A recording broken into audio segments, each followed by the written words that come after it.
Welcome to the Grace Story Podcast, where inspiring stories are brought to life. This podcast is made possible by Grace College and Seminary, located on the shores of Winona Lake in the great state of Indiana. I'm your host, Dr. Drew Flam. This is the Grace Story Podcast. Today, my guest on the podcast is Dr. Cheryl Bremer. Dr. Bremer serves as chair of the Special Education Department and professor of education at Grace College. She received her bachelor's degree from Grace and went on to earn her master's at Indiana University and EDD at Regent University.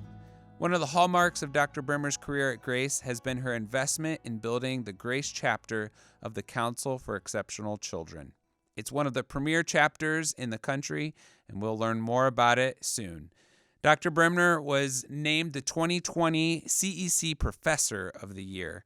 Dr. Bremer, thanks for being on the podcast. Thank you. It's good to be here. Rumor has it this wasn't the first time that you've earned Professor of the Year for CEC. Is that correct? I think so. It is the first time? No, it's not the first time. It's how many? Happened Where are we one at other now? time. One other time. Yes. So you're a two-time MVP. I is guess what you're so. saying. Yes. Congratulations. Thank again. you. Well, let's talk a little bit about just this last 8 weeks and what it's been like teaching online and moving special education online and some of the unique aspects of that. What's the last 8 weeks of COVID-19 teaching been like for you? Wow, we were in a whirlwind when it all happened like everyone else. Yeah. And of course, a lot of our courses are higher level ed courses that I'm teaching. And so there's not a whole lot of sitting and lecturing. It's highly interactive. A lot of their coursework is surrounded by what they do out in the classroom. Yes. So replicating or coming up with ideas for them to do that was really, really challenging. We made it through, and honestly, when it was all said and done, I felt like I knew my students maybe even better than I did when we had face-to-face classes, because we were both, the students and I, were both really just put in a situation where we had to be intentional about connecting socially, even though we had lots of good discussions in class face-to-face. Having those Zoom calls, and I'm now, a video conferencing girl, because I don't think I could do another phone call with a student. We have to have that face to face. But we use some great tools. We use Flipgrid. That was a wonderful way for us to be able to talk back and forth. What is you said Flipgrid? So Flipgrid's just a way for students and myself to do really short video clips, like a minute and a half, just really short responses to things. And then you can just click on that video, respond back. So I was able, they'd say, "Hey, Dr. Bremer, I just watched this mini lecture, and this is what I learned." And then I could just flip back and say, "Hi, Bree, this is Dr. Bremer. I just watched your video. I'm so glad you learned about this, and it's so important to remember A, B, and C, and thanks for sharing." So is that like in Moodle? Like, is it on our platform, or is it a separate? It's something that we did separately that we actually put the link on Moodle. So tools like that were really helpful for our, interactions. And we did have a little bit of fun too. I've never done a Zoom scavenger hunt before, but we did it. That was really fun. And instead of going to Starbucks, which we always do at the end of class, they all got Starbucks gift cards, to their email. And so that was our way of kind of finishing up the class. And I have to say, I really enjoyed, I didn't enjoy not seeing their faces for sure, but I felt really happy that we were able to figure out a way to connect socially and to continue to develop their professionalism and their skills before they head out into the classroom. I love that you were able to make the best of it and see the positives of having them maybe with you more, because they weren't out in classrooms, but instead we're doing more of that learning online with you. So thanks for making the best of it. It was fun. It was a challenge. I'm always up for a challenge. But yeah, the students were great. They were so flexible. And we just said, we're going to be our name. We're going to be gracious to each other. You be gracious to me, I'll be gracious to you, and we'll get through it. So we did. So I'm interested to know why special education for you. You said you're up for a challenge. yeah. And special education can be that. Why is that a passion area for you? Why has that been the road that you've decided to travel for your career? Sure. The passion really lies in the person. And I would say that, when I was a child, my Aunt Lorraine, she was my person. And she was born in 1940 without oxygen, born on a kitchen table. Wow. And ended up with pretty severe cerebral palsy. And so that was my childhood, was growing up with a dearly loved aunt who was pretty significantly challenged with disabilities, especially physical. And so caring for her, playing with her, talking with her, just living life was very, very normal and natural for our family. And so that really set the stage, I think, for that passion. I went to an elementary school. And now this will tell you how old I am, right? Because in this elementary school, we were the progressive school because the kids with disabilities actually got moved from the special school to our school. And so this is before inclusion, before IDEA, 1990. And so the kids were in our school, of course, segregated at the end of the building in one hall, but they were there. And the fun thing was at lunch, they got to have recess with us. They didn't get to eat lunch with us, but they got to do recess with us. And so I fell in love with many of the students. They became my dear friends. I remember just looking forward to recess every day, getting to go out and play with some of the kids that didn't really have other friends. And I'm sure those were really key blessings that God put into my life early on to kind of shape my thinking about loving others and just being very comfortable and wanting to make their lives better. So that's the early road of my passion. I was really, really interested in music therapy, and I really wanted to see how music affected people who had disabilities. And so that Are you a musician yourself? Well, actually, that was my degree at Grace College was music education and performance. And so my goal was, and then I had a minor in special ed here. Okay. So I always wanted to work with music and kids with disabilities, which I was able to do for about 10 years in kinder music. I ran a kinder music studio here in town. Okay. And that was just a lot of fun. It was a joy. I was able to really help some families who had babies with disabilities and bring joy to their life with music. So those are just kind of the early stages. While I was doing kinder music, I decided to get my master's. I did that in special education at IU. I knew that was the path I wanted to travel. And then came Grace. And here I am. Wow. And one of the ways, not only building up the special education department, but that you've made your mark is CEC, and really building that chapter of CEC, which has become nationally known. Tell us a little bit about what CEC is. What do you do? Why is it a valuable thing to have on campus, and why is it important to you? Yeah, CEC is the Council for Exceptional Children, and it's a professional organization that's national, actually international. And CEC is the organization that sets the standards for special educators across the country. So every special education teacher, when they receive their training, they did so under the standards of CEC. Okay. So that gives you a little bit of a framework for who CEC is. It's by far many more layers than that, but that is one of the foundational pieces of that. So there are state chapters of CEC, and then there can be local chapters as well. So I'm involved at the state level on the board of the Indiana CEC. But then here at Grace, we have our own student chapter. And that's just a really lovely story, too, how that began, because it wasn't on my radar. But Julene Holiday Walker, I have to remember which name goes first, was a student here in 2011, and she came to me one day and said, Dr. Bremer, I've heard about the CEC club, and I want to start it here at Grace. And I was like, sure. That would be fun. Let's do it. What is CEC? Tell me about it.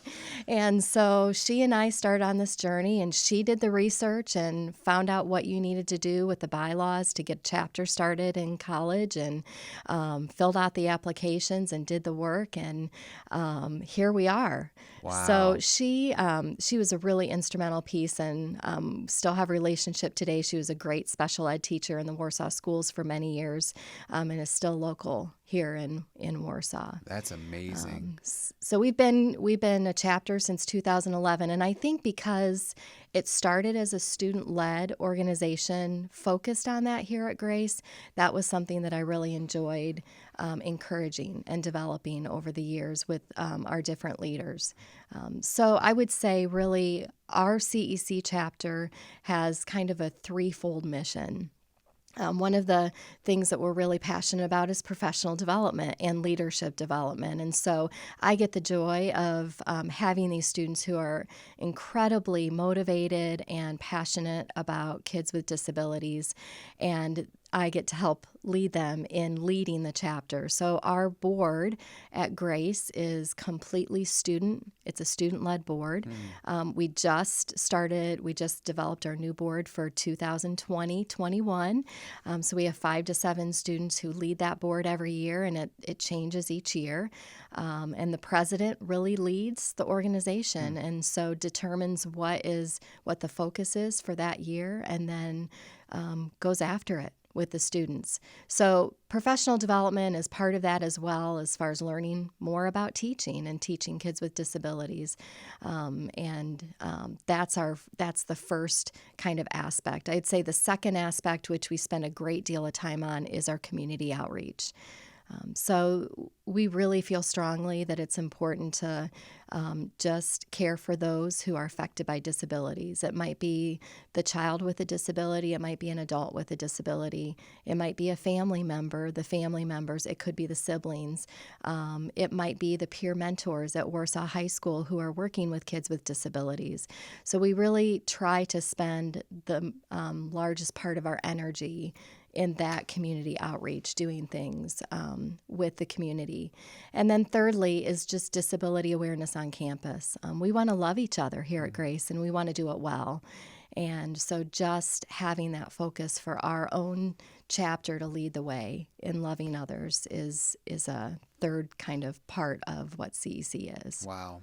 That is really neat to see our students making a difference for families. And I'm a family that has a child who has some disability services, and to see those who care well is amazing. And you've also done some things that have really highlighted CEC in our community, on our campus, with some big events.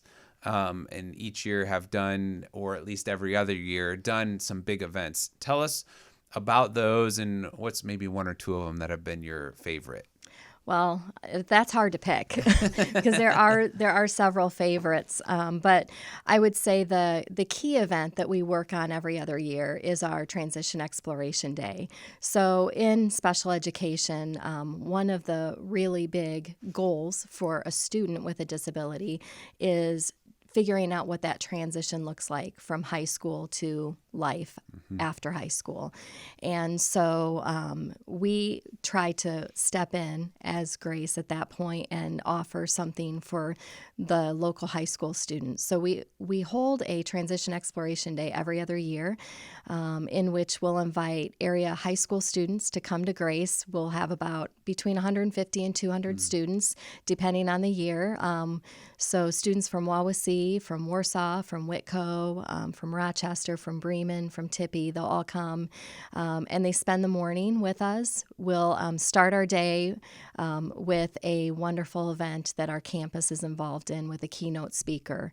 And so this is a way for our campus to get involved in disability awareness as well. So students come to campus and we bring in a keynote speaker. We've had 5 now. We've had 5 events over the course of the last 10 years. So, Henry Winkler, which I know there's a certain generation who doesn't probably, wouldn't, if I said the Fonz, they might not know who that is. But if I said Parks and Rec, they might know who that is. So, but Henry Winkler came and spoke about his challenges with severe dyslexia. We've had Scott Rigsby, a world champion Ironman, who's also a double amputee. We've had Eric Alexander. He was a man who led the first blind man up Mount Everest and is really passionate about adventures for people with disabilities. We've also had Tim Tebow, a name that might be familiar, and that was a great event. He came about 3 years ago. And then this year we were blessed to have Brant Hansen, a nationally syndicated radio personality who also has Asperger's, and he spent a couple days with us here at Grace. So it's just a really great opportunity for our campus and high school students to get to hear an inspirational speaker talk about just disabilities and maybe even just challenges in life and how to face those. And then we just wrap up the day with a transition expo. We bring in about 20 businesses and agencies so the high school students can explore what options are out there. What kind of banks do I need to be part of? What does the recreation look like? What about education? What about training and careers? And so those are things that we offer information on. Then I think the highlight of their day actually is lunch at Alpha. And so our CEC chapter buddies up with these students and they enjoy lunch together. And it's just a really exciting day. It hits all of our 3 buckets of those 3 professional development, leadership, campus awareness, and community outreach. And it has become a real highlight for our chapter. It has been such a neat event to experience. Had Brant on the podcast, so thank you for working that into his busy schedule, and just neat to see our students, both special education students, CEC students, but our whole campus really say, hey, this is important to us. And it goes back to our belief, right? Everyone's made in the image of God. Everyone has value. How can we express that and show the value that each individual possesses? Absolutely. So your vision for that has just been amazing to see played out. You said at the beginning of this podcast you like to take on a challenge, and you have certainly done that, and we have more to talk about related to that. One of those challenges I think of more throughout the whole United States, we talk about teacher shortage. And in your own way, what do you feel like our education department, what can special education do to help with the teacher shortages that we're experiencing locally, statewide, throughout the whole country? Yeah, it really is it is a very sobering kind of look at education right now. And we all know education has been really hit hard. I think we'll have a lot of people appreciating teachers more after this COVID and e-learning than maybe before. But it really is a sobering thing to not have enough teachers and qualified, licensed, prepared teachers. And so at Grace, we really believe strongly that it's important to prepare our teachers well. We're all parents and some grandparents in the School of Ed faculty, and we really do have a bar that we set for our students, and that is we wouldn't want our children in this student's classroom, then they're not ready. And so we work really hard to prepare them for the very real world and rigorous world of education that's out there. So, when we think about special education, especially, that is a very difficult field. The attrition rate of teachers who come into the field and leave is just astounding. The numbers, the percentages are just devastating on our population of students with disabilities. And so what can we do here at Grace to close that gap, to be part of the solution? We always want to be part of the solution, right, instead of part of the problem. And so instead of sending out teachers who aren't prepared, sending out teachers who might not really know what they're going to be in for, when they get out there, we really feel strongly that quality education is imperative to make sure that they are able to stay in the field more than those first 7 years that our statistics tell us. Beyond preparing our students here on campus and doing that at a high level, you have more recently come up with some new programs for preparing those out there, either already in the field or looking to get into the field, with a new intense intervention program. Tell us a little bit about how that program came into being. You just launched it. Yes. What is it exactly? Who should consider that program as an opportunity related to an intense intervention? Yeah, so this is a dream that has been mine since I walked in as a chair of special education. So currently, before this program, our students were licensed to teach those who have disabilities that are typically served in a general ed setting. So we would say, more of the mild disabilities, learning disabilities, emotional behavior disorders. So they're typically having most of their education in a general ed setting with some resource room help. But remember my Aunt Lorraine, and she would not have been in that type of setting. And my passion was always to have Grace be part of that solution of students with more significant disabilities. And if we look at statistics, within the special ed field itself, significant disabilities, that licensure and those teachers are even higher, of course, on the shortage and the attrition. So it's been something I know that I've wanted to do here at Grace. I wanted to offer. We know teachers are put into positions on emergency teaching license, and then they need to find ways to fulfill the licensing requirements so that they can be fully licensed in their field. And so we looked at just trying to meet several needs, kill a lot of birds with one stone. We worked on thinking about those teachers who were already out there, who had their mild intervention license, but in the state of Indiana, in order to teach students with significant disabilities, you need that intense intervention license. So we knew that was a population that was very needed. We also know that when we have students who come to Grace to study special education, often that's their desire. They've had an Aunt Lorraine in their life, or they've went to a school where they were a peer mentor. They've had experiences maybe with a neighbor's sibling where they were, they had some really strong relationships and experiences that led them to wanting to pursue special education with more significant disabilities. Do you have any students currently in the program that would fit that? They have an Aunt Lorraine, or they have that story where they're excited about this intense intervention program and what it's going to allow them to do? Absolutely. We actually, right now, Allison Zadednik is our first undergrad student.